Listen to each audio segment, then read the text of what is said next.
الرحمن الرحیم حامدا و مصلیا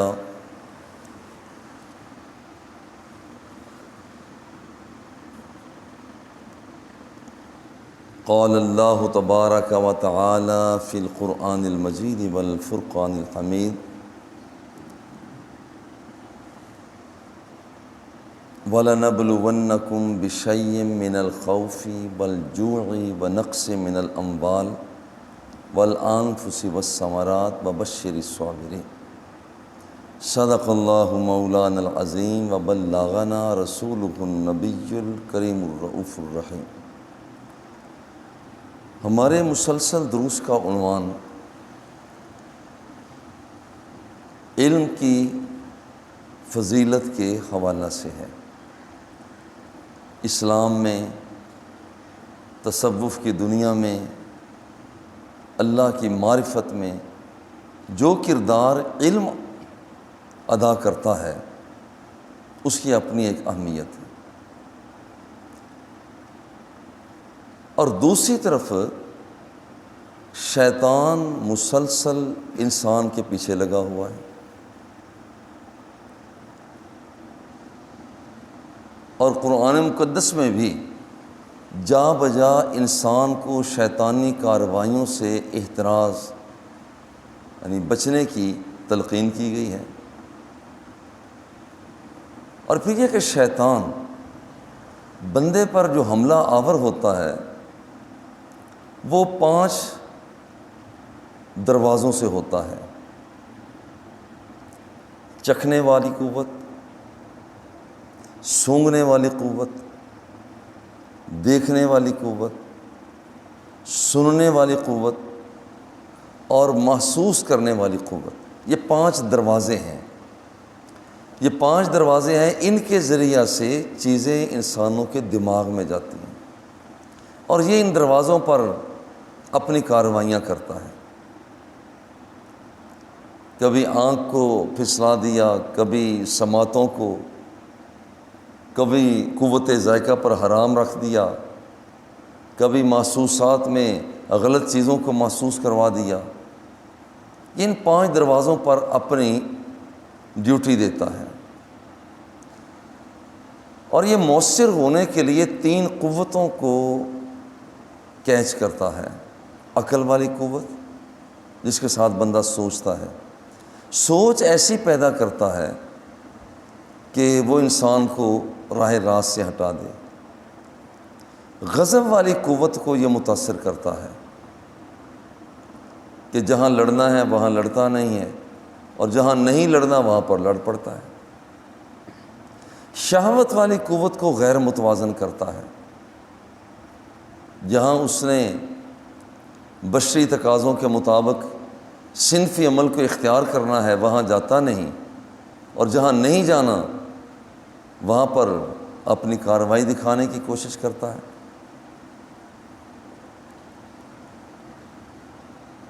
اور اس کی کارروائیاں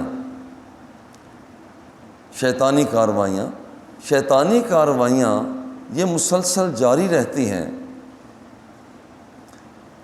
کہ مختلف مقامات سے کبھی روپ بدلتا ہے، رنگ ڈھنگ بدلتا ہے۔ آدم علیہ السلام کے مقابلہ میں یہ ابلیس بن کر آیا،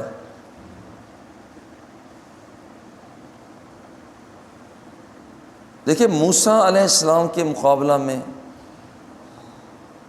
یہ فرعون بن کے آیا، ابراہیم علیہ السلام کے مقابلہ میں یہ نمرود بن کر آیا۔ یہ کتنے لوگ ہیں کہ یہاں پر جو اللہ کی برگزیدگی پر ایمان رکھنے والے، ان کے مقابلہ میں یہ کبھی قوم سدوم بن کے آ گیا، اب یہاں پر ان کے انداز احوال میں آ گیا۔ اور اس نے تو اللہ رب العزت سے کہہ رکھا ہے لَأُغْوِيَنَّ عِبَادَكَ مَا دَامَتْ أَرْوَاحُهُمْ فِي أَجْسَادِهِمْ، میرے اللہ جب تک تیرے بندوں کے جسموں کے اندر روحیں موجود ہیں میں انہیں اغوا کرتا رہوں گا۔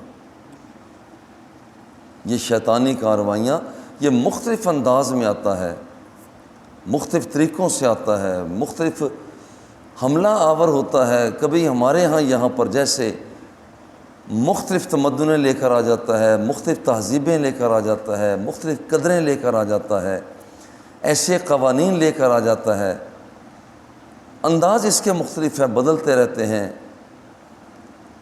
ہر بندے کے پاس اس کے اپنے انداز میں آتا ہے، کیونکہ اس نے کہہ رکھا ہے کہ میں تیرے بندوں کو اغوا کروں گا جب تک یہ زندہ ہے، میں انہیں اغوا کرتا رہوں گا۔ اور لطف کی بات یہ ہے، شیطان نے جب یہ بات کہی تو اللہ جل جلالہ نے فرمایا دیکھ یہ تیرا کام ہے نا کہ تو میرے بندوں کو اغوا کرتا رہے گا، اور پھر سن، جب تک میرا بندہ شرمسار ہو کر میری بارگاہ سے رابطہ قائم کرتا رہے گا میں اس کے گناہوں کو معاف کرتا رہوں گا۔ یہ اس کی ذات کا بھی انعام ہے۔ ہاں، ایک حدیث پاک میں فقیہ اشد علی الشیطان من الف عابد، شیطان کا مقابلہ اصل میں دو چیزوں سے کیا جا سکتا ہے، علم اور عمل۔ نہ تو علم اس انداز کا ہو کہ عمل بندے کا برباد ہو، اور نہ ہی عمل ایسا ہو کہ بندے کو علمیت کی دنیا سے پیچھے ہٹا دے۔ یعنی علم کے ساتھ عمل، بہترین ہتھیار یہ ہے علم بھی ہو عمل بھی ہو۔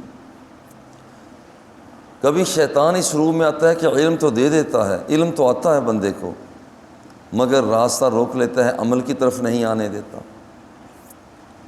کبھی ایسا ہوتا ہے کہ ایک آدمی عمل میں بڑا رسیہ ہوتا ہے، نہ اشراق چھوڑے، نہ چاش چھوڑے، نہ بابین چھوڑے، نہ نوافل چھوڑے، نہ تہجد چھوڑے، فرائض ہیں، واجبات ہیں، سنن ہیں، سب عمل کرتا ہے، مگر علم ہوتا نہیں۔ حضور علیہ الصلاۃ والتسلیم نے ارشاد فرمایا کہ شیطان کا مقابلہ کرنے کے لیے اگر ایک طرف 1000 ایسے لوگ ہوں جو محض عبادت کرنے والے ہیں، عالم نہیں ہیں، صاحبان علم نہیں ہیں، ایک طرف 1000 بندے ایسے ہوں، اور دوسری طرف شیطان کا مقابلہ کرنے کے لیے صرف ایک بندہ جو علم والا ہے وہ ہو، تو ایک علم والا شیطان کا مقابلہ کرنے میں ان 1000 عابدوں پر غالب ہوگا۔ یعنی شیطان، یوں سادہ سے لفظوں میں، شیطان 1000 عابدوں سے نہیں ڈرتا جتنا ایک علم والے سے ڈرتا ہے۔ اس لیے زندگی کے آخری حصے تک انسان کو چاہیے کہ علم کے حصول میں لگا رہے۔ زندگی کی جو بھی بہاریں ہو جائیں، گزر جائیں، آخر تک اس میں لگا رہے۔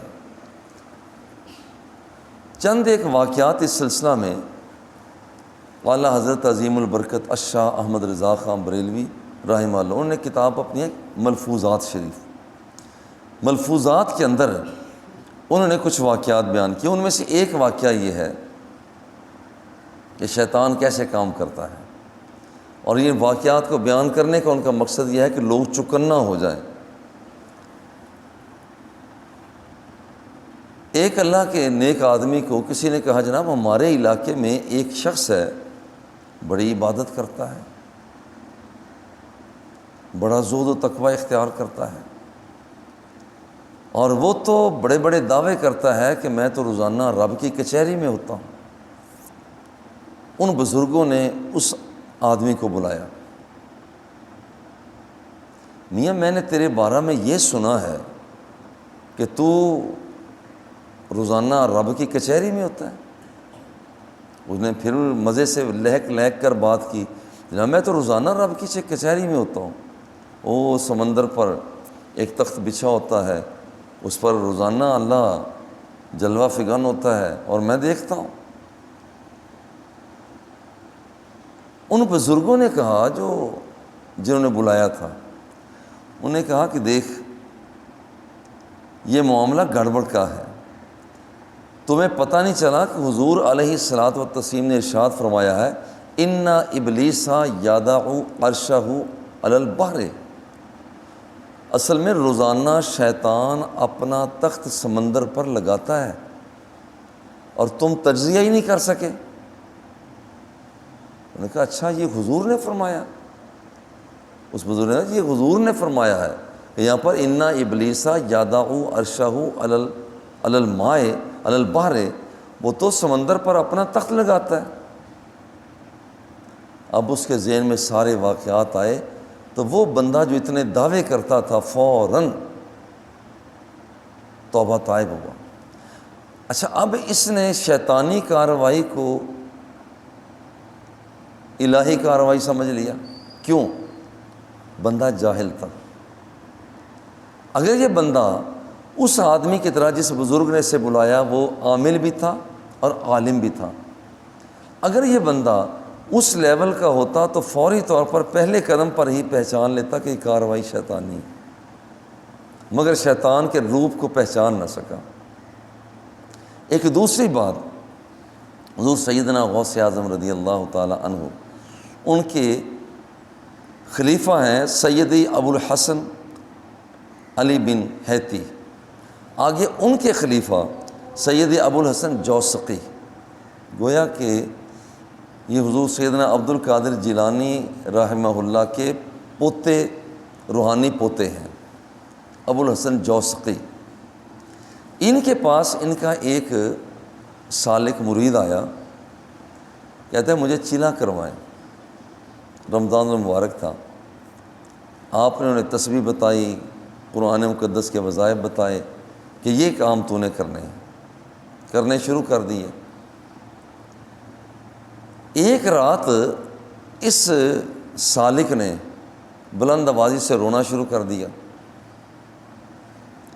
ابو الحسن جوسقی نے اس آدمی سے کہا کہ کیوں روتے ہو؟ انہوں نے کہا حضور میں دیکھ رہا ہوں کہ قدر والی رات ہے اور ساری چیز اللہ کے سامنے جھکی جا رہی ہے، اور میں جھکنا چاہتا ہوں، اور میری گردن کے اندر ایک سریا ہے یہاں پر، وہ مجھے جھکنے نہیں دے رہا، میں کیا کروں؟ روئے جا رہا ہے۔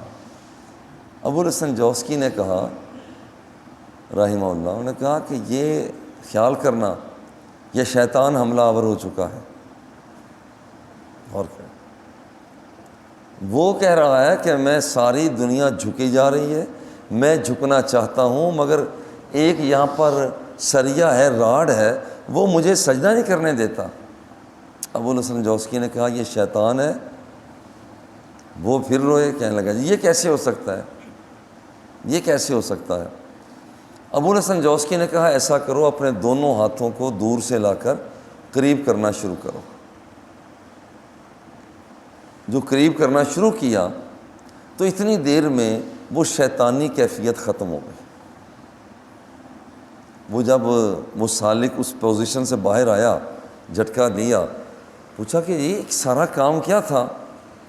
تو اس وقت ابو الحسن جوسقی نے کہا یہ شیطان تجھے اپنے سامنے جھکانا چاہتا تھا، اور یہ جو سریا تو محسوس کر رہا تھا، میں نے پہلے ہی دن میں، یہ وہ روحی سریا تھا، روحانیت کا سریا تھا جو میں نے پہلے دن سے ہی تیری گردن اور جسم کے درمیان میں رکھ دیا تھا کہ رب کے سامنے تو جھکے گا، شیطان کے سامنے نہیں جھکے گا۔ اب یہ شیطان اپنی کارروائیاں کس انداز میں، اگر یہ بندہ جو سامنے آ رہا ہے، اگر یہ بندہ صاحب علم ہوتا تو شیطانی کارروائی کو پہچان لیتا۔ اسی طرح سے ایک حدیث پاک میں آتا ہے کہ عصر کے بعد شیطان وہ سمندر پر جمع ہوتے ہیں اور اپنی اپنی کارروائیاں وہ چھوٹے شیطان بڑے کو پیش کرتے ہیں، مگر یہ بڑے جو شیطان ہیں کارروائیاں کرنے کے بعد اپنا آپ بتاتے ہیں کہ میں نے یہ کیا، یہ کیا، یہ کیا، مگر شیطان سب سے زیادہ اس بندے کو سراہتا ہے، اس شیطان کو سراہتا ہے جو آ کر یہ رپورٹ دیتا ہے کہ جی میں نے ایک آدمی کو علم سے روک دیا۔ بڑا شیطان اسے بہت سراہتا ہے۔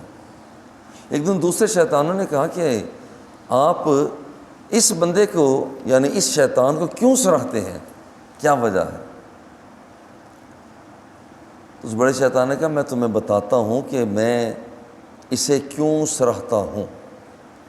اس نے اپنے ہم نشینوں کو ساتھ لیا، اور ایک وہ بندہ جو خالصتاً عبادت کیا کرتا تھا، وہ عالم نہیں تھا، باقی شیطان دیکھ رہے ہیں، یہ بڑا شیطان اس عالم کے پاس، اس عابد کے پاس جاتا ہے، اور وہ عابد جلدی سے فجر کی نماز کے لیے جا رہا تھا۔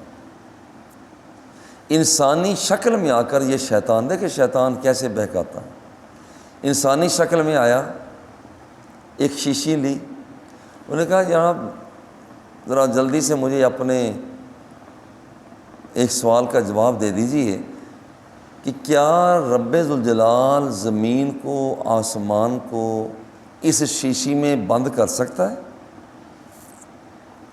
اب وہ جو صوفی تو تھا، عابد و زاہد تھا، مگر عالم نہیں تھا، اب وہ سوچ میں پڑ گیا، اتنی بڑی زمین ہے، اتنا بڑا آسمان ہے، شیشی میں کیسے بند ہو سکتا ہے؟ بس جب اس سوچ میں پڑا ہے، شیطان نے کہا جناب میرا کام ہو گیا۔ میں نے کہا بہت مہربانی، شکریہ، چلا گیا۔ اور پھر اس نے اپنے باقی ہم نشینوں کو ساتھ لیا، ایک عالم جو کہ نماز جلدی سے پڑھنے کے لیے جا رہا تھا، اسے پوچھا، باقی چھپ کر دیکھ رہے ہیں کہ کیا جناب یہ جاتے جاتے ایک سوال کا جواب دیتے جائیں، کیا اس شیشی کے اندر رب ذوالجلال زمین کو، آسمان کو بند کر سکتا ہے؟ وہ جو بندہ عالم تھا، چلتے چلتے اس نے کہا کہ دیکھ شیطانوں والا سوال تو نے کیا، یہ تو ایک زمین آسمان کی بات کرتا ہے، اس طرح کی ہزاروں زمینیں، ہزاروں آسمان، لاکھوں زمینیں، لاکھوں آسمان ہوں، وہ اس بات پر قادر ہے کہ اس شیشے میں انہیں بند کر دے۔ اب دیکھیں پہلا بندہ فیل ہو گیا اور دوسرا بندہ کامیاب ہو گیا۔ شیطان نے اپنے ہم نشینوں سے کہا یہ ہے فرق، اس لیے انسان کو زندگی کے آخری مرحلے تک کوئی نہ کوئی ایسی کتاب اسے اپنا ساتھی بنا کر رکھے۔ حدیث کی کتاب، جیسے مثال کے طور پر یا ریاض الصالحین، میں سمجھتا ہوں کہ عوامی حلقوں میں ریاض الصالحین، آج کل اس کی بہت سی شروحات بھی آ چکی ہیں، بہت سی چیزیں، ریاض الصالحین اپنے گھر میں رکھی جائے۔ مزید اردو، اور اس کے اردو ترجمے کے ساتھ بھی ہے، انگریزی ترجمے کے ساتھ بھی ہے۔ اسی طرح سے مکاشفۃ القلوب، انسانوں کی اصلاح کے لیے گھروں کے اندر ہم اپنے بچوں کے لیے یہ کتابیں ہمیں ضرور رکھنی چاہیے، کیونکہ یہ ایسی کتابیں ہیں جو آسان ہیں اور سمجھی جا سکتی ہیں۔ ایک طرف حدیث نبوی صلی اللہ علیہ وآلہ وسلم ہے، اور دوسری طرف اس کا اردو میں ترجمہ ہے یا انگریزی میں ترجمہ ہے۔ اور یہ شیطانی کارروائیاں جو پہلے دن ہی شیطان نے کہہ دیا تھا کہ میرے اللہ میں تیرے بندوں کی گھات میں رہوں گا اور ان کے میں راستے کو روکتا رہوں گا۔ اللہ جل جلالہ شیطانی کارروائیوں سے ہم سب کو محفوظ فرمائے۔ وصلی اللہ تعالی علی حبیبہ و آلہ و اصحابہ اجمعین۔